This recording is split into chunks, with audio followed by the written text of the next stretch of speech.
तुम जा रहे हो इस बात का गम नहीं है मुझे, तुम जा रहे हो इस बात का गम नहीं है मुझे, मुझे तो अफसोस है कि मैं साथ नहीं दे सके। গেটিং? তুমি চলে যাচ্ছ, এটার আমার কোনো মানে দুঃখ নাই, কোনো খেদ নাই, তুমি চলে যাচ্ছ, কিন্তু আমি দুঃখ পাই যে আমি তোমার সাথে সাথে থাকতে পারলাম না। মাই ক্যাজুরিনা ট্রি, আমি তো মানে তোমার সাথে আজীবন থাকতে চেয়েছিলাম, বাট মাত্র 21 বছর বয়সে আমাকে ছেড়ে চলে যেতে হলো। যে 21 বছর বয়সে লোকগুলো কত মানে কত কিছু ভাবে, জীবন নিয়ে, জিন্দগি নিয়ে কত কিছু আগে যেতে হবে, পাহাড় স্পষ্ট করতে হবে, পর্বতে চলে যেতে হবে। সে 21 বছর বয়সে এত সুন্দর একটা ইমোশনাল কবিতা আমাদের শেষ করছে। গেটিং? টাটা। হবে যে our casuarina tree is a poem of nostalgia, এটা কবিতা যেখানে মেমোরিকে আমরা ইয়াদ করছি, তাই না? আমরা স্মরণ করছি মেমোরিকে। এমন যে জায়গাটায় সে মানুষ হয়েছে, একটা গাছের তলার নিচে, বা তাদের বাড়িতে যে একটা গাছ ছিল ক্যাজুরিনা ট্রি, সেই গাছের নিচে সে মানুষ হয়েছে। তাই যখন বড় হয়ে সে আসন্ন মরে যাবে এরকম অবস্থা, মানে তারও মরণ চলে আসছে, তার আগে আগে সে এই কবিতাটি লিখেছে, তাই না? মানে গাছটাকে সে ভালোবেসে, গাছটার প্রতি শ্রদ্ধা রেখে, এবং সেই গাছটার নিচে যে সে তার ভাই বোনরা মিলে খেলা করতো, তা নিয়ে এই কবিতাটা লিখেছে।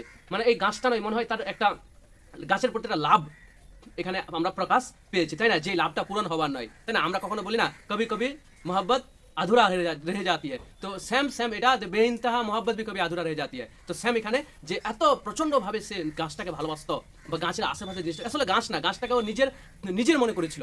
গাছ এখানে গাছ বলতে গাছটা না, গাছ বলতে ও নিজে। এভাবে সে সুন্দরভাবে কবিতাটি এখানে মানে দিয়েছে আমাদের থার্ড সেমে, আমরা সুন্দরভাবে পড়ছি। তো এটা মনে রাখবি, মাত্র 21 বছর বয়সে আমাদের কবি মারা গিয়েছিল, আর তার মারা যাওয়ার পর এই কবিতাটা তার বাবা প্রকাশ করেছিল, পাবলিশ করেছিল। এর আগে কবিতাটা লেখাই ছিল। বুঝা যাচ্ছে? পড়া শুরু করি এবার।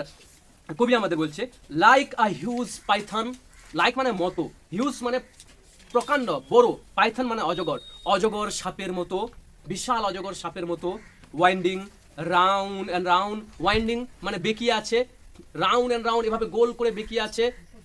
দ্য রাগড ট্রাং, রাগড মানে হলো, দ্য রাগড ট্রান হচ্ছে গাছের গুড়ি, মিশ্রিত গাছের গুড়ি বলা হয় রাগ ট্রান, রাগেড, RUGG, রাগেড ট্রাং বলা হয়। লাইক আ হিউজ পাইথন, বড় অজগর সাপের মতো, winding round and round, winding হচ্ছে এভাবে চারপাশে জড়িয়ে ধরে আছে, round and round, the rugged trunk, সেই অমিশ্রিত গাছের গুড়িটি, ইনডেন্টেড ডিপ উইথ স্কার্টস, আর সেই গাছের গুড়িতে স্কার্টস পড়ে গেছে। আমরা স্কার্টস মানে কি, একটা বাইক আরেকটা বাইকে ধাক্কা লাগলে স্কার্টস পড়ে যায় না, ক্ষতচিহ্ন পড়ে যায় না, ক্ষতচিহ্ন লাগে কি লাগে না, সেরকম ক্ষতচিহ্ন পড়ে গেছে সেই গাছটার মধ্যে। আর সেই গাছটা কার মতো, একটা অজগর সাপের মতো, এভাবে অজগর সাপের মতো এভাবে জড়িয়ে ধরে আছে। এখানে কোন গাছের কথা বলা হচ্ছে? ক্যাজুরিনা ট্রির কথা বলা হয়েছে, ঠিক আছে? Up to its very summit near the stars, মনে হয় এতদূর পর্যন্ত সেই গাছের গুড়িটা বা সেই গাছটা এতদূর পর্যন্ত গেছে, মনে হয় আকাশ স্পর্শ করবে। এখানে আকাশ বলতে এটা হাইপারবোল, আকাশ তো আর স্পর্শ করা যায় না, তাই না? এটা একটা হাইপারবোলি। তো কবি এখানে বলছেন যে সেই ক্যাজুরিনা ট্রিটা আপ টু, যেন মনে হয় ইটস ভেরি সামিট, এটা এটা এটা সামিট হয়েছে, এটা স্পর্শ করেছে। কি স্পর্শ করেছে? নিয়ার দ্য স্টার্স, তারা স্পর্শ করেছে। আর ক্রিপার ক্লাইম্বস, আর এই যখন গাছটা উপরে উঠছে, সেই গাছটাকে জড়িয়ে ধরে আছে ক্রিপারগুলো। ক্রিপার মানে লতা, পুঁইশাক আছে না, যেমন পুঁইশাক আমরা কুঞ্চি দিই, আর পুঁইশাক লতায় লতায় লতায় করে পুঁইশাকটা উপরে ওঠে, ওঠে না? একইভাবে সেই যে গাছের গুড়িটা আছে, আমাদের ক্যাজুরিনা ট্রিটা আছে, সেই ক্যাজুরিনা ট্রিটাকে আষ্টে পৃষ্ঠে, সেই ক্যাজুরিনা ট্রিটাকে লেপ্টে ধরেছে কে? এই ক্রিপারগুলো, এই লতাগুলো, এই গুল্মগুলো। Getting my point? In which embraces bound no other tree could live, বলছে এতটাই লতাগুলো তাদের আষ্টে পৃষ্ঠে জড়িয়ে ধরেছে, লতাগুলো এভাবে আষ্টে পৃষ্ঠে জড়িয়ে ধরেছে, no other tree could live, অন্য কোনো গাছ হলে বাঁচতে পারতো না। একমাত্র ক্যাজুরিনা ট্রি, এত বাধার পরেও লতাগুলো এতভাবে এভাবে জড়িয়ে ধরেছে, এত জড়িয়ে ধরার পরেও লতাগুলোকে উপেক্ষা করে, লতাগুলোকে না মেনে আমাদের ক্যাজুরিনা ট্রিটা উপরে উঠে গেছে, অন্য কোনো গাছ হলে বাঁচতে পারতো না। এখানে কবি নিজের কথা বলেছে যে আমি এত কষ্ট, এত দুঃখ, এত কষ্ট সহ্য করেছি যে অন্য কেউ হলে এখনই মরে যেত, তবুও আমি চেষ্টা করছি আগে বাড়ানোর। এখানে ক্যাজুরিনা ট্রি বলতে লেখক বা কবি নিজের কথাই বলেছেন। But gallantly the giant wears the scarf, but gallantly, কিন্তু গ্ল্যান্টলি মানে হচ্ছে সাহসিকতার সাথে, দ্য জায়েন্ট, গাছটিকে জায়েন্ট বলা হচ্ছে, জায়েন্ট মানে দৈব্য, ওয়ার্স দ্য স্কার্ফ, কিন্তু সাহসিকতার সাথে সেই গাছটি ওয়ার মানে পরিধান করেছে, পরেছে কি পরেছে? দ্য স্কার্ফ, উড়না পরেছে, তাই না? সেই ক্রিপারগুলোকে, সেই লতাগুল্মগুলোকে গাছটি কার সাথে তুলনা করছে? উড়নার সাথে তুলনা করছে, যে সেই লতাগুলোকে আমার মনে হয় আমার গাছের উড়না আমাকে ঢেকে রেখেছে, তবু আমি বেঁচে আছি। And flowers are hung in crimson cluster, all the buffs among, and flowers are hung, এবং আমার সেই গাছের মধ্যে ফুলগুলো ঝুলে আছে। কেমন ফুল? ইন ক্রাইমসন ক্লাস্টার্স, সেই ফুলগুলো গাঢ় লাল, সেই ফুলগুলো ডিপ গভীর লাল, ক্রাইমসন মানে গভীর লাল, অল দ্য বাভস অ্যামাং, আর সেই শাখা প্রশাখার মধ্যে, তার শাখাগুলোর মধ্যে কি ঝুলে আছে? ফুলগুলো ঝুলে আছে। দ্য ফ্লাওয়ার্স আর হাং, ফুলগুলো ঝুলে আছে। কখনো কখনো আমি পড়ার সময় একটা লাইন আগে পরে করতে পারি বুঝার সুবিধার জন্য। Getting? Where on all day are gather bird and bee, যেখানে সারাটা দিন আসে বার্ড পাখিগুলো সেই গাছে, অ্যান্ড বি মৌমাছিগুলো সেই গাছের সারাটা দিন এরা আসে। অ্যান্ড অফ মানে often, and oft at night the garden overflows, এবং প্রায় রাত্রে আমরা কি দেখতে পাই? The garden overflows with one sweet song, এবং আমরা দেখতে পাই রাত্রেবেলায় একটা সুন্দর মিষ্টি গান আমরা লক্ষ্য করি বা শুনতে পাই। কোথায় শুনতে পাই? সেই ক্যাজুরিনা ট্রিতে। দিনের বেলায় বার্ড অ্যান্ড বি আসে, আর রাত্রে বেলায় কি আসে? কি শুনতে পাই আমরা? আর সুইট সং, একটা সুন্দর গান শুনতে পাই। That seems to have no close, যে গানটা শুনে মনে হয় জীবনে সেই গানটা বন্ধ হবে না, গানটা কখনো ক্লোজ হবে না, গানটা কখনো শেষ হবে না। সান ড্রাকলিং ফ্রম আওয়ার ট্রি সাং, সেই গানটা দারুণভাবে গাইছে। সিং সাং সাং, ঠিক আছে? আমরা পড়েছি না ছোটবেলা, সিং মানে গান গাওয়া, সাং সেই গানটা গাইছে। কোত্থেকে গাইছে? ড্রাকলিং অন্ধকার, ড্রাকলিং মানে অন্ধকার। কথাকার অন্ধকার? ফ্রম আওয়ার ট্রি, আমাদের গাছের অন্ধকার, মানে আমাদের গাছের অন্ধকার থেকে শুনে যাচ্ছে সেই গানের মিষ্টি সুরেলা আওয়াজ। Getting my point? তো কখন আমরা শুনতে পাই? হয়াল ম্যান রিপোজ, যখন মানুষগুলো সারা পাড়া ঘুমিয়ে থাকে, তখন সেই রাত্রিবেলায় আমরা সেই ক্যাজুরিনা গাছ থেকে শুনতে পাই মিষ্টি গান, যে গান হ্যাভ নেভার টু ক্লোজ, যে গান কখনো বন্ধ হবার নয়, বন্ধ হবে না। When first my casement is wide open thrown at dawn, যখন at dawn ভোরবেলায় আমি আমার ক্যাসমেন্ট, আমি আমার জানালা খুলি, কবি বলছেন মাই আইজ ডিলাইটেড অন ইট রেস্ট, আমার চোখগুলো আনন্দের সহিত সেই ক্যাজুরিনা ট্রির দিকে তাকিয়ে থাকে। আমার চোখ ওইখানে গিয়ে থমকে দাঁড়ায়, আমার চোখ ওইখানে দাঁড়িয়ে থাকে, আমি সেই ক্যাজুরিনা ট্রিটাকে লক্ষ্য করি। Sometimes and most in winter, কখনো কখনো এবং বেশিরভাগ শীতকালে, অন ইটস ক্রেস্ট, আমি দেখতে পাই আমাদের ক্যাজুরিনা ট্রির একেবারে উপরে, একেবারে চূড়ায়, ক্রেস্ট মানে সবচেয়ে উপরে বা চূড়ায়, আর গ্রে ব্যাবন সিটস, একটা ধূসর রঙের ব্যাবন, ব্যাবন মানে হনুমান টাইপের, বাদর টাইপের, হনুমান টাইপের একটা গ্রে ব্যাবন বসে থাকে। কিসের? কেমন করে বসে থাকে? লাইক অ্যালোন, একাকি বসে থাকে, ও সিঙ্গেল। আমি যখন সকালে ঘুম থেকে উঠে জানালা খুলে দেখি যে একটা গ্রে ব্যাবন, আমাদের হনুমান টাইপের একটা জন্তু, সে আমাদের সেই গাছের উপরের শাখায় একাকি বসে থাকে। His puny offspring leap about and play, এবং তার ছানাগুলো, পিউনি পিউনি পিউনি মানে হচ্ছে সেই ব্যাবনের বাচ্চাগুলোকে বলা হয় পিউনি, মনে থাকবে। His puny offspring leave, এবং তার সেই ছোট্ট ছানাগুলো, তার সেই ছোট্ট বাচ্চাগুলো লিভ লাফাই অ্যান্ড প্লে, খেলা করে সেই গাছে, ঠিক আছে? সেই গাছের বাচ্চাগুলো খেলা করে। অ্যান্ড ফার অ্যান্ড নেয়ার কোকিলাস হেল দ্য ডে, এবং দূরে, একটু দূরে এবং কাছে, ফার অ্যান্ড নেয়ার, দূরে এবং কাছে, অক্সিমোরন এটা, দূরে এবং কাছে আমরা দেখতে পাই যে কোকিলগুলো কি বলছে? কংগ্রাচুলেশন, আমাদের অভিবাদন জানাচ্ছে, সকাল হয়ে গেল, মর্নিং, গুড মর্নিং, তাই না? কোকিলগুলো আমাদের গুড মর্নিং জানাচ্ছে। কি সুন্দর একটা অপূর্ব মনোরম স্নিগ্ধ একটা সকালের দৃশ্য আমরা এখানে লক্ষ্য করছি, তাই না? এই সকাল কার সকাল? তরু দত্তের সকাল। এই সকাল কার সকাল? ক্যাজুরিনা ট্রিতে কাটানো আমাদের কবির সকাল। Getting my point? Watching the sunrise, ও আচ্ছা, একটা লাইন আগে বলেছি, তাই না? A grey baboon sit statue like alone watching the sunrise, সেই গ্রে ধূসর রঙের বেবুনটা, ধূসর রঙের সেই হনুমানটা একাকি বসে আছে, যেন ওয়াচিং দ্য সানরাইজ, যেন সে সূর্যোদয় দেখছে, সূর্য উঠছে, এটা সে দেখছে। And while on lower boughs, এবং তার নিচের শাখাগুলোতে কারা আছে? His puny offspring leap about and play, তার সেই ছোট্ট ছানাগুলো নিচের বুঝাচ্ছে নিচের ডালগুলোতে আছে এবং তারা খেলা করছে। Getting my point? And in the shadow on the broad tanks cast by that hot tree so beautiful and vast, এবং একটা লাইন আগে আমি বলছি, অ্যান্ড ব্রড ট্যাঙ্ক, সেখানে আছে কি আছে? সেখানে আছে একটা লাইনটা উপরে না, লাইন ছাড়া যাচ্ছে কেন বলবি তো? উপরে লাইনটা বলতে হবে না আবার? আচ্ছা ঠিক আছে। And to their pastures went our sleepy cows, এবং আমি দেখতে পাচ্ছি পাস্চারে, পাস্চার মানে চারণভূমি। চারণভূমি কাকে বলা হয় জানো? চারণভূমি বলা হয় একটা মাঠ আছে, মাঠে ঘাস আছে, সেই ঘাসে যখন আমরা গরু খাই সেটাকে বলা হয় পাস্টার। ছোটবেলায় আমরা গরু চড়াতে নিয়ে যেতাম না, সেটাকে বলা হয় পাস্টার। সেটাকে কি বলা হয়? পাস্টার। তো কবি বলছেন on to their পাস্টার্স went, when মানে আস্তে আস্তে, to go move easily, slowly, আস্তে আস্তে যাওয়া। তো আমাদের যে গরুগুলো আছে, গরুগুলো আস্তে আস্তে চারণভূমিতে যাচ্ছে। সকালে আমাদের গরুগুলো আস্তে আস্তে চারণভূমিতে যাচ্ছে, যেন মনে হয় তাদের ঘুম এখনো ভাঙেনি। গরুদের চোখে এখনো কি দেখা যাচ্ছে? ঘুম দেখা যাচ্ছে। ওই জন্য স্লিপি কাউজ বলেছে। And in the shadow on the broad tank cast, এবং আমাদের ওখানে একটা বড় পুকুর আছে, পুকুরে বাই দ্যাট হাওয়া ট্রি, আমাদের সেই ক্যাজুরিনা ট্রিটার যে ছায়া কথাই পড়ছে সেই পুকুরের উপরে পড়ছে। Getting my point? In the shadow, আগের লাইনে বলা হয়েছে যে আমাদের একটা বড় পুকুর আছে, আর সেই পুকুরের ছায়াটা কার উপরে পড়ছে? ক্যাজুরিনা ট্রির উপরে পড়ছে। কেমন দেখতে? সো বিউটিফুল অ্যান্ড ভাস্ট, দেখতে কতই না সুন্দর এবং কতই না প্রশস্ত, কতই না ভাস্ট, কতই না ভালো। সকালের একটা মনোরম দৃশ্য, অকপট চিত্র তুলে ধরেছে এখানে আমাদের কবি Toru Dutt. Getting? The water lies spring like snow in mud. The water lilies spring, মনে হচ্ছে এই যে পুকুরটা আছে সেই পুকুরে লিলি ফুলগুলো, লিলি ফুল জানো না? লিলি ফুলগুলো আছে। লিলি ফুলগুলোকে দেখে কেমন মনে হচ্ছে? মনে হচ্ছে স্নো, বরফ যেমন পড়ছে জম্মু কাশ্মীর, হিমাচল, উত্তরাখণ্ডে দেখেছি না আমরা বরফ পড়তে? বরফ পড়লে যেমন দেখায় আমাদের পুকুরে সেভাবে লিলি ফুলগুলো সেভাবে দেখাচ্ছে। Getting? But not because of its magnificence. তোমরা মনে করছো যে আমরা এজন্যই হয়তো, আমি তরু দত্ত এজন্যই হয়তো এই ক্যাজুরিনা ট্রিটাকে এত ভালোবাসি। তোমরা ভুল বলছো। বাট নট বিকজ, না না না, এই জন্য না, অফ ম্যাগনিফিসেন্স, তার সেই সুন্দরতার জন্য আমি তো সেই ক্যাজুরিনা ট্রিটাকে ভালোবাসি না। Dear is the casuarina to my soul. একটা কথা মনে রেখো, এই ক্যাজুরিনা গাছটা আমার হৃদয়ের গাছ। এই ক্যাজুরিনা গাছটা আমার হৃদয়ে আছে। এই ক্যাজুরিনা গাছটা আমার মনের মধ্যে আছে। এই মনোরম দৃশ্য নয়, ক্যাজুরিনা গাছটা আমার মনের মধ্যে আছে। আসলে ক্যাজুরিনা গাছটাই হচ্ছে আমার হৃদয়। গেটিং? কিভাবে হৃদয়? আপনার ক্যাজুরিনা গাছটা কেন হৃদয়? কি করছিলেন এখানে? কবি বলছেন আমি কি করছিলাম?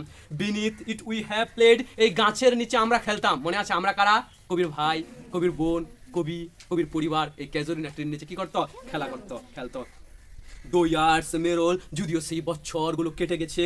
ও সুইট কম্পানিয়ান্স, ও আমার সঙ্গী সাথীরা, ও আমার বন্ধুরা, লাভ, তোমাদের আমি ভালোবাসতাম। উইথ লাভ ইন্টেন্স, গভীর ভালোবাসা দিয়ে তোমাদের আমি ভালোবাসতাম। For your sakes shall the tree be ever dear, তোমাদের সামনে রেখে তোমাদের কসম করে বলছি আমি shall the tree be ever dear, এই জন্য এই গাছটি এভার ডেয়ার, চিরকালের জন্য আমার কাছে প্রিয় থাকবে। চিরকালের জন্য আমি এই গাছটাকে ভালোবাসবো। ও মাই কম্পানিয়ান্স, ও আমার সঙ্গী সাথীরা, আমরা সবাই তো এখানেই খেলতাম। ব্ল্যান্ড উইথ ইউর ইমেজেস, তোমাদের ছবিগুলো আমার মনের মধ্যে মিশে গেছে। It shall arise in memory, এটা আমি মেমোরি হিসাবে, স্মৃতি হিসাবে তোমার ছবিগুলো রেখেছি। Till the hot tears blind my eyes, কতক্ষণ পর্যন্ত এই স্মৃতিগুলো, তোমার ছবির স্মৃতিগুলো রাখবো? ততক্ষণ পর্যন্ত। টিল দ্য হট টিয়ার্স, যতক্ষণ না পর্যন্ত গরম জল, ব্লাইন্ড মাই আইজ, চোখে থেকে আমার গরম জল পড়ে আমাকে অন্ধ করে দিবে, ততক্ষণ তোমার স্মৃতিগুলো আমি মনে রাখবো। Getting my point? What is that dirge like murmur that I hear like the sea breaking on a shingle beach, বলছে নিচের লাইনটা আগে পড়ছি আমি। হোয়াট ইজ দ্য ডার্জ, একটা শোক গীতি শুনতে পাচ্ছি আমি, শোকের গান শুনতে পাচ্ছি। লাইক মারমার, যেন আমি মারমার মুমূর্ষ হয়ে গেছি, একটা শোকের গান শুনতে পাচ্ছি। বলছে যেমন সমুদ্র তট আছে না, সমুদ্র তটে তোরা দেখবি যে সমুদ্র তটে যখন বিশাল পানিটা আসে, সমুদ্র তটে পানি, একজন লোক দাঁড়িয়ে আছে, নুড়ি কাকরগুলো সব নিয়ে চলে আসে, তো তারপর সমুদ্র চলে যায়, তো সেভাবে সমুদ্রটাকে ভাঙিয়ে দেয়, সেভাবে একটা শোকগীতি, সেভাবে একটা গান, শোকের গান আমি শুনতে পারছি। Getting my point? সেই শোকের গানটা কি? What is the dirge like murmur that I hear, যেটা আমি এখান থেকে ক্যাজুরিনা ট্রির আশেপাশে এবং আমার সব জায়গা থেকে সেই শোকের গান আমি শুনতে পাচ্ছি। আসলে এখানে তো মৃত্যু আসন্ন, কবিরও মরণকালের একটা জিনিস এখানে কবি কি করতে পারছেন? শুনতে পাচ্ছেন। Getting my point? স্যার কার শোকের গান এটা? It is the trees lament, এটা হলো আমাদের গাছের বিলাপ। ল্যামেন্ট মানে বিলাপ, শোক। এই যে গান শুনতে পাচ্ছি আমি শোকের, সেই গানটা কার? আমাদের গাছের। আমাদের গাছটির সুন্দর নাম কি? Casuarina. Getting? And eerie speech, আর একটা অদ্ভুত কথাবার্তা আমি আমার গাছের মধ্যে শুনতে পাচ্ছি। That haply to the unknown land may reach, যেটা সম্ভবত আমাকে একটা অজানা দেশে নিয়ে চলে যাবে। তোমরা বুঝতে পারছো অজানা দেশ মানে কি? মরণের একটা দেশে নিয়ে চলে যাবে। আমি হয়তো এই পৃথিবীতে আর টিকে থাকবো না। আননোন মানে অজানা, yet well known to the I of faith, এবং হ্যাঁ আমি বিশ্বাস করি আমার ভাগ্যকে। এটা কবি বলছে যে আমি দেখা করব ওদের সাথে পরকাল, আমরা পরকাল যেটা বিশ্বাস করি, আমি বলেছিলাম সেই পরকালের কথা এখানে কবি বলেছেন। I have heard the well far far away in distant lands, আমাদের তরু দত্ত দুঃখ প্রকাশ করছে, বলছে কি দুঃখ প্রকাশ করছে? আই হ্যাভ হার্ড, আমি শুনেছিলাম, কি শুনেছিলাম? দ্যাট ওয়েল, বিলাপ, শোক, কান্না শুনেছিলাম। কথা থেকে কান্নাটা শুনেছিলাম, far far away in distant land, অনেক দূর থেকে। এখন তো কবি নিজের দেশে থাকে না, জানিস তো, কলকাতার যেখানে ওর জন্ম সেখান থেকে এখন বিদেশে থাকে। তো বলছে বিদেশ থেকে আমি অনেক অনেক দুঃখ, অনেক অনেক কান্না শুনতে পেয়েছি। কার? সেই ক্যাজুরিনা ট্রিটার ওইখানে। Getting? By many a shelter bay when slumber in his cave the water wraith। আগে আমরা বুঝি ওয়াটার রেথ মানে কি। ওয়াটার রেথ মানে হলো জলদস্যু, মানে জলের চোর। আমরা যেটাকে বলি, ছোটবেলায় আমরা উদাহরণ দিয়েছিলাম যে ছোটবেলায় তুমি যদি সমুদ্রে স্নান করতে, নদীতে স্নান করতে যাও, তো বাপ মাগুলো কি বলে যে যাস না ওখানে, কারণ নদীতে গেলে তো কেউ তোকে টেনে নিবে, বলতো কি বলতো না? সে একই কথা এখানে বলা হয়েছে, এটাকে বলা হয় ওয়াটার রেথ। মনে থাকবে, বলছে when slumber in his cave the water wraith, যখন সেই ওয়াটার রেথগুলো, সেই জলদস্যুগুলো ঘুমিয়ে থাকে, স্ল্যাম্বার মানে ঘুমিয়ে থাকা, তখন আমি একটা আশ্রয় খুঁজে পাই। কোথায়? তট, বে মানে তট, সমুদ্রের যে তট হয় সেখানে আমি আশ্রয় খুঁজে পাই। মনে থাকবে, শেল্টার মানে আশ্রয় খুঁজে পাওয়া। And the waves gently kiss the classic shore of France or Italy beneath the moon. Beneath the moon মানে মনে রাখবে চাঁদের। কথায় চাঁদে আমরা দেখতে পাচ্ছি দ্য ওয়েভস জেন্টলি কিস, ওই যে ওয়েভ মানে ঢেউগুলো, জেন্টলি মানে শান্তভাবে, কিস দ্য ক্লাসিক স্বর, মানে চুমন, যেটাকে আমরা বলি যে ঢেউগুলো যে আছে ক্লাসিকভাবে আমাদের যে তট আছে, তটগুলোকে আমরা একটু কিস্ট করে, যেটা আমরা কোথায় দেখতে পাচ্ছি, অফ ফ্রান্স অর ইতালি, মানে সমুদ্র, চাঁদের নিচে ফ্রান্স এবং ইটালিতে আমি আছি, এবং ফ্রান্স এবং ইতালিতে আমি এটা যে মানে অনুভব করতে পারছি, যেমন সমুদ্রের ঢেউগুলো আলিঙ্গন করে, সেইভাবে আমরা এই আলিঙ্গনের কথা এখানে স্পষ্ট বুঝতে পারছি। বুঝা যাচ্ছে ব্যাপারটা? when earth lay transcend in a dreamless zone, যখন আর্থ মানে পুরা পৃথিবী, ট্রান্সেন্ড মানে ঘোর, দুঃখে থাকে, ইন এ ড্রিমলেস সন অবেচেতনভাবে থাকে, দুঃখে থাকে, যখন পুরা পৃথিবী দুঃখে থাকে, and every time the music rose before mine inner vision rose up from sublime। আর প্রত্যেক সময় যখন আমি গান শুনতে পাই, গান কথাকার গান মনে আছে, আগে আমরা বলেছিলাম ক্যাজুরিনা ট্রির গান শুনতে পাই। এখানে মূলত কয়েকটা জিনিসের কথা বলছে, যে সমগ্র পৃথিবী যখন ঘুমিয়ে থাকে আর আমাদের, তখন আমি ক্যাজুরিনা ট্রি থেকে গান শুনতে পাই, before mind inner version rose of from sublime, যখন আমার অন্তর্দৃষ্টি মনে হয় মহামান্বিত হয়। আমার যে মনের একটা দৃশ্য আছে, আমরা তিনের নেত্র বলি না, একটা চোখ, দুটা চোখ, মনের একটা চোখ আছে না, সেই মনের চোখ থেকে মনে হয় আমরা মহামান্বিত করেছি, মানে আমি জ্ঞান বা জ্ঞানী গুণী, অথবা আমি সম্মান জানাচ্ছি কাকে? আমাদের সেই ক্যাজুরিনা ট্রিটাকে। মনে হয় আমি এখন কোথায়? ফ্রান্স এবং ইটালি থেকে তার ওয়েভস, তার ঢেউগুলো আমি এখন অনুভব করতে পারছি। গেটিং? এটাই বলা হচ্ছে। বিফোর ডাই ফ্রম, কার আমি কাকে অনুভব করতে পারছি? আমি ডাই, তোমাকে, ফর্ম মানে আকৃতি, তোমার আকৃতি অনুভব করতে পারছি। তোমার আকৃতি মানে কার আকৃতি?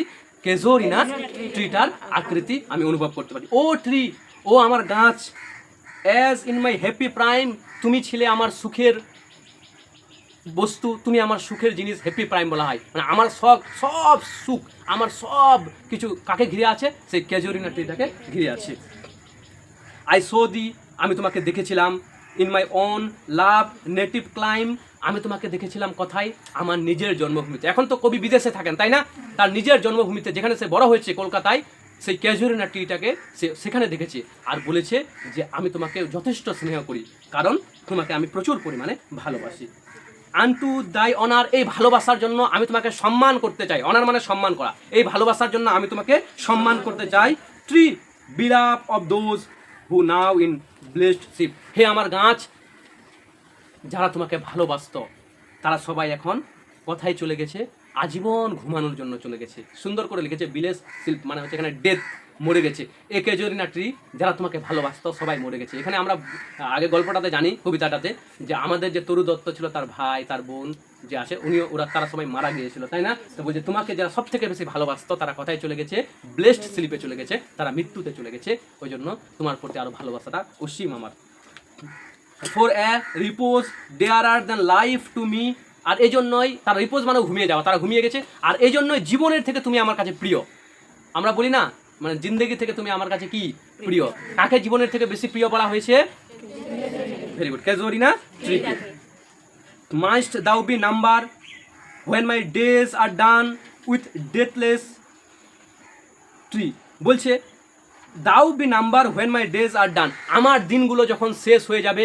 আমার দিনগুলো শেষ হয়ে যাবে মানে কি? আমি যখন মরে যাব, আমি যখন মারা যাব, উইথ ডেথলেস ট্রি, তুমি কখনো মারা যেও না। তুমি কিভাবে থাকবে?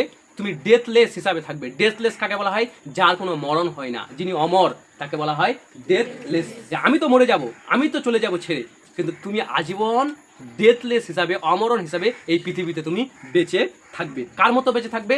Like those in Borrowdale. Borrowdale নামে একটা গাছ আছে, তার মতো তুমি বেঁচে থাকবে। কারণ বোরোডল যে গাছটা আছে, সেই গাছের কোনো কি নাই, মরণ হয় না। সেই বোরোডল গাছের মতো তুমি কি করে থাকবে? বেঁচে থাকবে। বলছে আন্ডার হুজ অ্যাপল ব্রাঞ্চেস লাইনজার্ড পেল।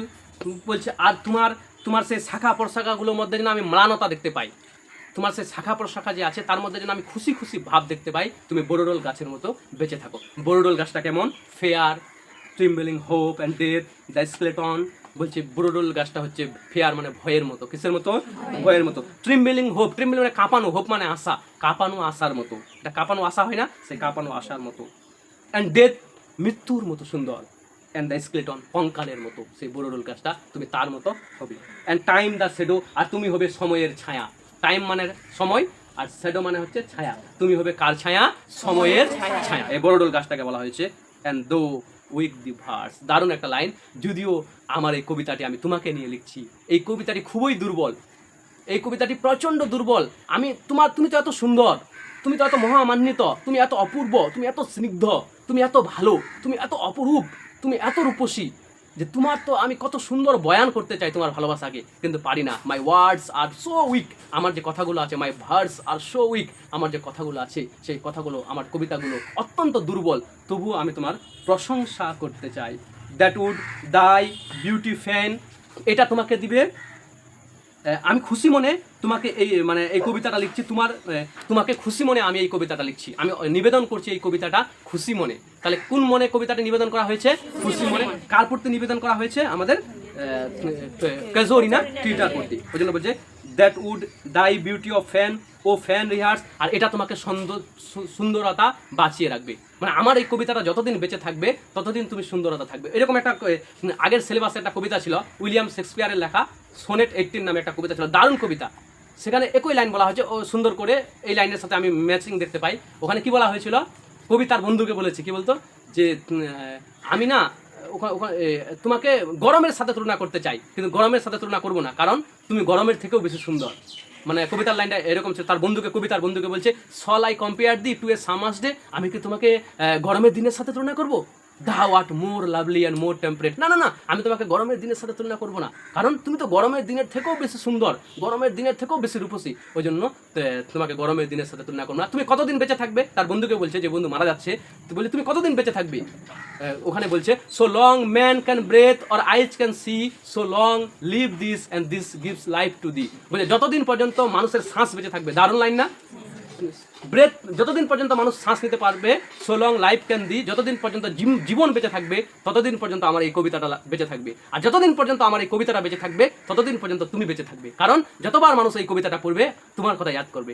একইভাবে এখানে বলছে, তোমাকে আমি বাঁচিয়ে রাখবো। কিভাবে বাঁচিয়ে রাখবো? যতদিন মানুষ আমার এই ক্যাজোরিনা ট্রির কবিতাটা পড়বে ততদিন তোমার কথা মনে করবে, আমার কথা মনে করবে, আবজু আরুর কথা মনে পড়বে, তরু দত্তের কথা মনে পড়বে, আমার পরিবারের কথা মনে পড়বে। ততদিন পর্যন্ত আমি তোমাকে কি করবো বলো তো? বাঁচিয়ে রাখবো, আর ততদিন তোমাকে বেঁচে থাকতে হবে, ততদিন তুমি মানুষের স্মৃতিতে থাকবে। Getting my point? তুমি মৃত্যুর চেয়ে বড়, আমি মৃত্যুর চেয়ে বড়, এই শেষ কথা বলে যাবো আমি চলে। রবীন্দ্রনাথ ঠাকুর বলেছিল, যারা তুমি আমাকে ভাবছো যে আমি মরে যাচ্ছি, তাই না, আমার মরণ চলে এসেছে, and you think that I am die, তুমি ভাবছো আমি মরে গেছি, না, আমি তো মৃত্যুর চেয়ে বড়। I am greater, I am larger than death, আমি মৃত্যুর চেয়ে বড়। এই শেষ কথা বলে, দিস ইজ মাই লাস্ট টক, এই শেষ কথা বলে আই উইল গো, আমি চলে যাব, I will go to the eternal sleep, আমি চলে যাব একদম আজীবন নিদ্রায়। এই লাইনটা এখানে বলছে যে that would thy beauty fan or faith rehearse, আর আমার এই ভার্সটা, আমার এটাই তোমাকে সুন্দরতা প্রদান করবে। ঠিক আছে? গেটিং? লাস্ট লাইন বলছে, তুমি কিভাবে বেঁচে থাকবে? মাই লাভ, আমার ভালোবাসা, ডিফেন্ড, তোমাকে রক্ষা করবে, আমার ভালোবাসা তোমাকে রক্ষা করবে, দি ফ্রম অবলিভিয়ান্স কার্স, যতগুলো অভিশাপ, যতগুলো মানুষ বদদোয়া অভিশাপ তোমাকে দিবে, সেই অভিশাপটা কে রক্ষা করবে? আমার ভালোবাসা। অর্থাৎ আমার ভালোবাসা তোমাকে রক্ষা করবে প্রত্যেকটা মুহূর্ত, প্রত্যেকটা সময়, ইচ অ্যান্ড এভরি টাইম। যখনই তোমাকে কেউ, তোমার উপরে কেউ অত্যাচার করবে, যখনই তোমার মন খারাপ হবে, এ কেজোরিনা ট্রি, যখনই মানুষ তোমার বদনাম করবে, মানুষ তোমার সমালোচনা করবে, তুমি মনে রাখবো the person who loved me, একজন মানুষ যে আমাকে ভালোবাসতো, অ্যান্ড সে হলো তরু দত্ত। এভাবে একটা সুন্দর করে অপরূপ একটা চিত্র কার আঁকা হয়েছে? আমাদের এই কেজোরিনা ট্রিটার আঁকা হয়েছে, তাই না? যে মানে এখানে কবি নিজেই আফসোস করছেন যে তোমাকে এতটা মানে ভালোবেসেছি, তাই না, এত সুন্দর করতে, স্নিগ্ধ করে তোমাকে আমি প্রেম করেছি, কিন্তু একদিন কবি নিজেই এখানে ছেড়ে চলে যাচ্ছে। এটা একটা আফসোস, তাই না? মানে এই এমন না যে এখানে সুখে বা এরকম করে একটা মানে মেমোরিকে যখন ইয়াদ করবি, নস্টালজিয়া হয়ে পড়বি, মানে নিজের স্মৃতিকে যখন আমরা মনে করবি, তখন মনে করবো আমরা, তখনই আমরা দুঃখে পড়ে যাব। সেম দুঃখটা এখানে আমাদের কবি মানে উল্লেখ করেছে। গেটিং? যে মানে জীবন থেকেও বড় কে বলতো? যাকে তুই ভালোবাসিস, যেই জায়গাটায় তুই মানুষ হয়েছিস, ডেয়ারার দ্যান লাইফ, এই জায়গাটা তো আমাদের জীবনের থেকেও অতীব সুন্দর, জীবনের থেকেও ভালো। তাই এই জিনিসটা এখানে সুন্দরভাবে তরু দত্তের কবিতা আমরা কি বললাম যে আওয়ার ক্যাজোরিনা ট্রি সম্পূর্ণভাবে শেষ করলাম। গেটিং?